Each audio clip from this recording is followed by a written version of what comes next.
নমস্কার বন্ধুরা, এই যে দেখছেন আওয়ার গার্ডেনের চন্দ্রমল্লিকা পম্পম সিজন 25-26 প্রথম প্রস্তুতি চলছে।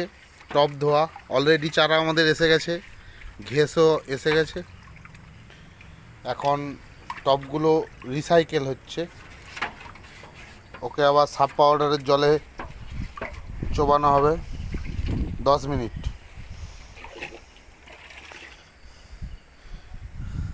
এই যে দেখুন,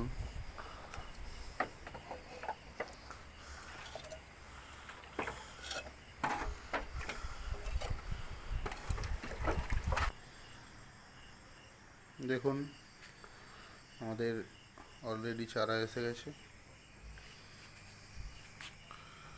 আমাদের চারা সিজন করতে দেওয়া হয়েছিল 3 দিন, সিজন হয়ে গেছে। এবার আমরা আজকে 4 ইঞ্চি টবে প্রতিস্থাপন করব।